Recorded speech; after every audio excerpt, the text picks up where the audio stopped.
आज शाम होगा केंद्रीय मंत्रिमंडल का विस्तार। कुछ नए मंत्रियों को किया जा सकता है शामिल।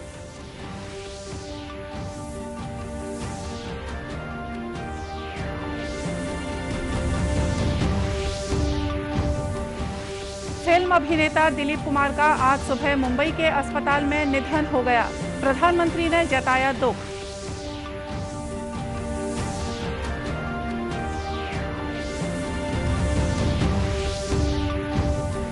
प्रदेश की सभी सहकारी समितियों में समर्थन मूल्य पर की जाएगी मक्के की खरीदी। मुख्यमंत्री ने की घोषणा।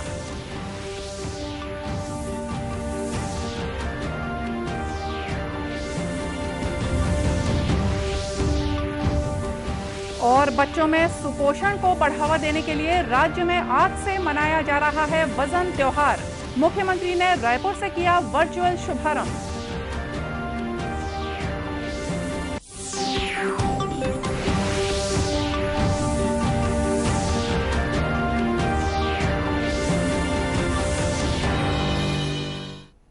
नमस्कार, आप देख रहे हैं दूरदर्शन समाचार। मैं हूं मोनिका शर्मा और आइए अब देखते हैं समाचार विस्तार से। केंद्रीय मंत्री परिषद का आज शाम विस्तार किया जाएगा। राष्ट्रीय जनतांत्रिक गठबंधन सरकार का यह दूसरा विस्तार होगा। इस बीच आज दोपहर केंद्रीय शिक्षा मंत्री रमेश पोखरियाल निशंक, उनके कनिष्ठ मंत्री संजय धोत्रे, श्रम मंत्री संतोष गंगवार, महिला और बाल विकास राज्य मंत्री देबाश्री चौधरी ने केंद्रीय मंत्रिमंडल से इस्तीफा दिया। आज शाम प्रधानमंत्री नरेंद्र मोदी मंत्रिमंडल में कुछ नए मंत्रियों को शामिल कर सकते हैं और कुछ के विभागों में फेरबदल कर सकते हैं। शपथ ग्रहण समारोह शाम 6 बजे होगा। भारतीय जनता पार्टी और गठबंधन दलों के कई नेता मंत्रिमंडल में शामिल किए जाने की संभावना के संकेत मिलने के बाद दिल्ली पहुंच गए हैं। मंत्रिमंडल में कुल 81 मंत्री बनाए जा सकते हैं। नए मंत्रिमंडल में अन्य पिछड़ा वर्ग से 5 कैबिनेट मंत्रियों सहित 27 मंत्री होंगे। अनुसूचित जाति समुदाय से 12 और अनुसूचित जनजाति समुदाय से 8 मंत्री बनाए जाएंगे। मंत्रिमंडल में महिलाओं का प्रतिनिधित्व भी बढ़ाया गया है और 11 महिलाओं को मंत्री बनाया जाएगा। अल्पसंख्यक समुदाय से 5 मंत्री होंगे। मंत्रिमंडल के विस्तार और शपथ ग्रहण कार्यक्रम का दूरदर्शन केंद्र से शाम 5:45 से सीधा प्रसारण किया जाएगा। गौरतलब है कि प्रधानमंत्री नरेंद्र मोदी ने मंत्रिमंडल विस्तार के संबंध में गृह मंत्री अमित शाह और भारतीय जनता पार्टी के राष्ट्रीय अध्यक्ष जगत प्रकाश नड्डा से करीब 1 महीने तक मंत्रणा की। प्रधानमंत्री ने विभिन्न मंत्रालयों के कामकाज की समीक्षा भी की। जाने माने फिल्म अभिनेता दिलीप कुमार का लंबी बीमारी के बाद आज सुबह मुंबई में देहांत हो गया। वे 98 वर्ष के थे। दिलीप कुमार को पिछले सप्ताह सांस लेने में परेशानी होने के बाद अस्पताल में भर्ती कराया गया था। उन्होंने वर्ष 1944 में फिल्म ज्वार भाटा से हिंदी फिल्म जगत में अभिनय की शुरुआत की थी। 6 दशकों के दीर्घकालीन व्यावसायिक जीवन में दिलीप कुमार की अनेक फिल्में हिट हुईं। इनमें मुगले आजम, नया दौर, बाबुल, दीदार, मधुमती, देवदास और कर्मा सहित कई दूसरी फिल्में शामिल हैं। भारतीय सिनेमा में विशिष्ट योगदान के लिए उन्हें पद्म भूषण, दादा साहेब फाल्के अवार्ड और पद्म विभूषण से सम्मानित किया गया है। प्रधानमंत्री नरेंद्र मोदी ने अभिनेता दिलीप कुमार के निधन पर गहरा दुख व्यक्त किया है। अपने ट्वीट संदेश में श्री मोदी ने कहा कि दिलीप कुमार को सिनेमा के महान अभिनेता के रूप में याद किया जाएगा। उन्होंने कहा, अद्भुत प्रतिभा के धनी दिलीप कुमार ने अपने अभिनय से पीढ़ी दर पीढ़ी दर्शकों को सम्मोहित किया और उनका निधन सांस्कृतिक जगत के लिए एक बड़ी क्षति है। प्रदेश के मक्का उत्पादक किसानों के लिए राज्य सरकार ने एक अहम घोषणा की है।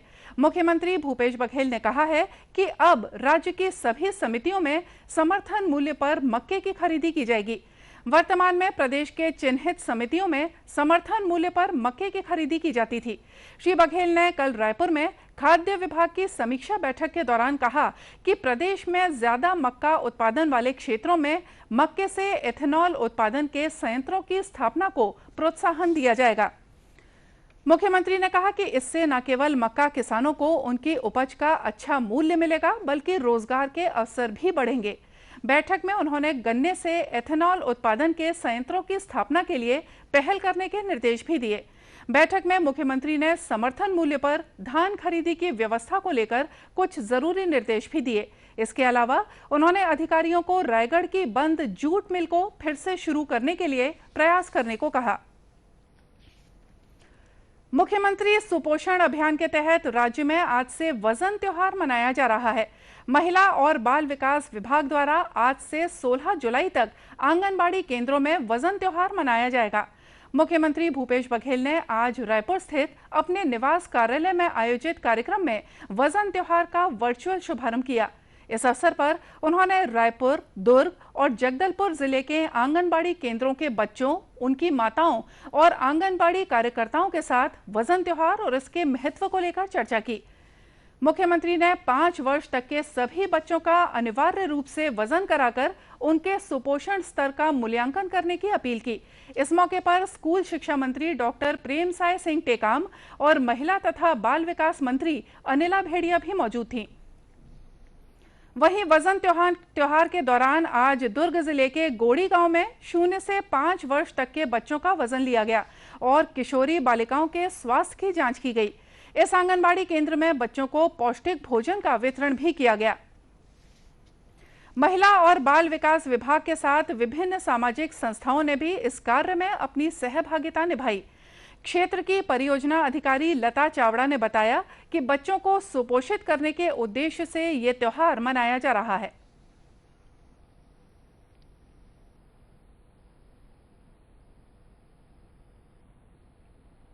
के आधार पे अपन लोग कुपोषण की सही स्थिति का पता करने में मदद मिल रही है और उसके कार्य योजना बनाने में। जैसे कि अभी मुख्यमंत्री सुपोषण अभियान चल रही है सर, जिसके तहत जो मध्यम और गंभीर कुपोषित बच्चे हैं उसको लक्षित मान करके अपन लोग उसको एकदम फोकस कर रहे हैं सर कि वो सामान्य स्तर पे आ जाए। इसके लिए सतत गृह भेंट कर रहे हैं सर। इस दौरान सामाजिक संस्थाओं ने बच्चों को बिस्किट और मास्क के साथ अन्य चीजें वितरित की। सामाजिक कार्यकर्ता प्रदीप पिल्लई ने कहा कि बच्चे स्वस्थ रहेंगे तो देश भी स्वस्थ रहेगा। तो हमारा नारा है सही पोषण देश रोशन। आज जो आंगनबाड़ी केंद्रों में जो वजन उत्सव शासन द्वारा चालू किया गया है उसमें हर वर्ष की तरह हमारा जी फाउंडेशन बढ़ चढ़कर हिस्सा ले रहा है। आज हम लोग गोड़ी गांव से शुरुआत की है, तो इसमें हम बच्चे जितने भी बच्चे वजन के लिए आ रहे हैं तो उनको हम एक प्रोत्साहन के लिए बच्चों को छोटा गिफ्ट, मास्क और ये वगैरह बिस्कुट वगैरह दे के थोड़ा सा पेरेंट्स को और बच्चों को वो करने की कोशिश कर रहे हैं। और बाकी हर विगत 4 वर्षों से हम लोग ये आंगनबाड़ी केंद्रों में हम लोग लगातार काम करते आ रहे हैं। कुपोषण के खिलाफ जंग में हम शासन के साथ मिलकर काम कर रहे हैं। आंगनबाड़ी की सेक्टर अधिकारी कुसुम वर्मा ने बताया कि मुख्यमंत्री सुपोषण अभियान के तहत घर घर जाकर सर्वे कर कुपोषित बच्चों को स्वस्थ करने का प्रयास किया जा रहा है।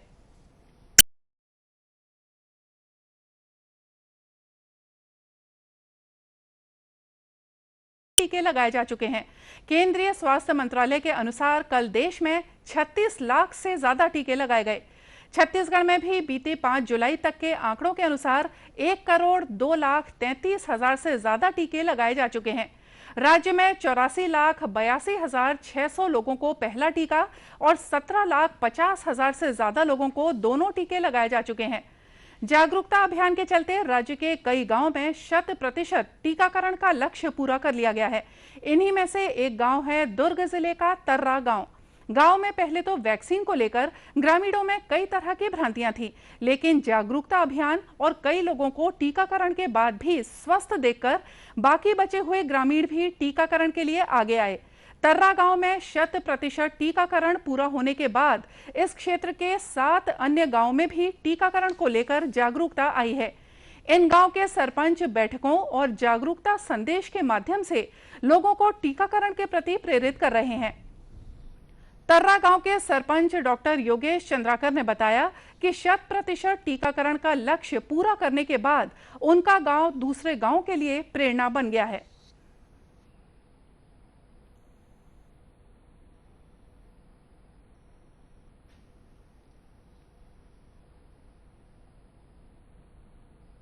इससे निजात पाने के लिए हम सरपंचों ने मिलकर बैठक लिया था और बैठक में यही निर्णय लिए थे कि अगर आपके घर कोई भी कार्यक्रम है, कोई भी शादी हो या कोई भी कार्यक्रम हो, तो उसमें पूरे सदस्य को टीकाकरण कराना है। और इस सुझाव को पूरे गांव के लोगों ने बिल्कुल अमल में लाया है। हमारा गांव तो 100% हो चुका है, बाकी गांवों में भी 50% से ऊपर टीकाकरण हो गया है। गांव के ग्रामीण भी कोरोना से बचाव के लिए टीका लगाकर राहत महसूस कर रहे हैं। इस काम के लिए प्रोत्साहित किया है कि सबसे पहले अपने परिजनों का टीकाकरण कराएं, ताकि जो ये महामारी आई है कोरोना महामारी, इस महामारी से सबसे पहले हम अपने परिजनों को बचाएं। और परिजनों के साथ साथ जब हम किन्हीं अन्य लोगों से मिलते हैं तो उनको भी हम ये कहते बनता है हमें कि हमने अपना टीकाकरण पूरा करवा लिया है, अपने घर के लोगों का पूरा टीकाकरण करवा लिया है। और आप भी जाएं और टीकाकरण यथासंभव जल्द से जल्द कराएं, ताकि जो महामारी आई है उससे खुद को बचाएं और अपने परिजनों को बचाएं। तर्रा गांव की सामुदायिक स्वास्थ्य अधिकारी लक्ष्मी पांडे ने बताया कि ग्रामीणों के घर घर जाकर उन्हें वैक्सीन लगाने के प्रति समझाइश दी गई, जिससे उनकी झिझक दूर हुई और वे टीकाकरण के लिए राजी हो गए। छत्तीसगढ़ की संस्कृति को विश्व पटल पर पहचान दिलाने और नई पीढ़ी को अपनी संस्कृति से परिचित कराने के लिए डिजिटल लाइब्रेरी बनाई जाएगी। इसमें राज्य के लोक संगीत, लोक नृत्य, साहित्य और विभिन्न विधाओं और कलाकारों से संबंधित जानकारियां रहेंगी। मुख्यमंत्री भूपेश बघेल ने संस्कृति विभाग की वर्चुअल समीक्षा बैठक के दौरान ये ऐलान किया। उन्होंने बताया कि प्रदेश के अधिक से अधिक कलाकारों और लोक कला दलों को विभागीय योजनाओं के माध्यम से प्रोत्साहित किया जाएगा। श्री बघेल ने कहा कि प्रदेश की लोक कलाकार प्रोत्साहन योजना के माध्यम से यह सुनिश्चित किया जाएगा कि नए और युवा कलाकारों को भी काम मिले। उन्होंने बताया कि मानस मंडली प्रोत्साहन योजना में ग्राम पंचायत से राज्य स्तर तक प्रतियोगिताएं आयोजित की जाएंगी। इसमें राज्य स्तर पर पहला स्थान पाने वाली रामायण मंडली को 5 लाख रुपए की प्रोत्साहन राशि दी जाएगी। मुख्यमंत्री ने यह भी कहा कि रायपुर स्थित स्वामी विवेकानंद स्मारक भवन में स्वामी विवेकानंद के रायपुर प्रवास, उनकी जीवनी, आध्यात्मिक यात्रा और विदेश प्रवास के बारे में जानकारियां उपलब्ध रहेंगी। इसके लिए अलग अलग गैलरी बनाई जाएगी। मुख्यमंत्री ने यह भी बताया कि नवा रायपुर के पुरखौती मुक्तांगन में छत्तीसगढ़ संस्कृति स्पेस केंद्र स्थापित किया जाएगा। राष्ट्रीय शहरी आजीविका मिशन राज्य में गरीब महिलाओं को आत्मनिर्भर बनाने में काफी कारगर साबित हो रही है।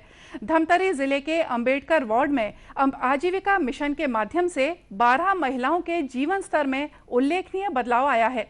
आर्थिक तंगी से जूझ रही इन महिलाओं ने एक संगठन तैयार किया, कई तरह के कामों से आजीविका के साधन भी जुटाए। संगठन प्रमुख आशाबाई साहू ने बताया कि उन्होंने योजना के तहत बैंक से लोन लिया और फिर पापड़ बनाने की ट्रेनिंग लेकर काम शुरू किया, जिससे उन्हें काफी फायदा हुआ। तो यहाँ से इलाहाबाद बैंक से राष्ट्रीय आजीविका मिशन से हम लोग को जब जुड़े वहाँ से, तो हम लोग को वहाँ से लोन मिला, 4 लाख का लोन मिला। उसमें हम लोग पापड़ मशीन खरीदे और हैदराबाद से ट्रेनिंग करके आए पापड़ बनाने के लिए, और फिर पापड़ बना के सप्लाई करते हैं, बाज़ारों में भी बेचते हैं, दुकानों में भी बेचते हैं और ऐसे बाहर भी बेचते हैं। संगठन के सचिव हेमा साहू ने बताया कि वे एक कैंटीन भी चलाती हैं, जिससे उन्हें अच्छी खासी आमदनी हो रही है। हम लोग पहले समूह बनाने से पहले सब लोग महिला मिला 100 रुपये मिला के समूह शुरू किए थे, जिससे पापड़ बड़ी अचार बना के हम लोग का काम मतलब धीरे धीरे आगे बढ़ा। उससे जो आय का स्रोत बढ़ा, उससे और काम आगे बढ़ा और हम लोग का जीवन यापन अच्छे से चल रहा है और सभी महिलाएं हम लोग आत्मनिर्भर होकर अच्छे से काम कर रही हैं। पहले यह संगठन आंगनबाड़ी केंद्रों में रेडी टू ईट फूड बनाने का काम करता था, लेकिन कोरोना महामारी को देखते हुए आंगनबाड़ी केंद्र बंद होने के बाद इन महिलाओं ने कामकाज के लिए एक नई राह चुनी, जिसमें वे सफल भी रही हैं। और आइए देखते हैं अंत में मुख्य समाचार एक बार फिर से। आज शाम होगा केंद्रीय मंत्रिमंडल का विस्तार, कुछ नए मंत्रियों को किया जा सकता है शामिल।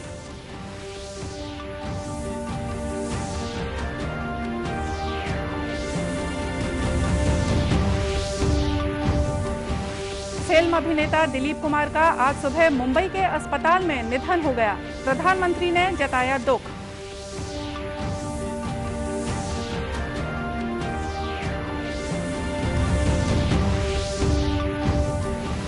प्रदेश की सभी सहकारी समितियों में समर्थन मूल्य पर की जाएगी मक्के की खरीदी, मुख्यमंत्री ने की घोषणा।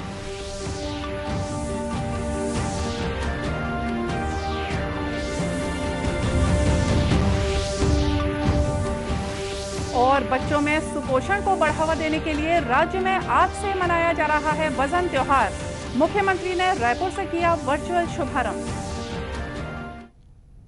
और चलते चलते आपको याद दिला दें कि कोरोना से बचाव के लिए मास्क और सैनिटाइजर के साथ ही सोशल डिस्टेंसिंग का भी पालन करें। कोरोना को हराना है, मास्क जरूर लगाना है। और इसी के साथ हमको दीजिए इजाजत। नमस्कार।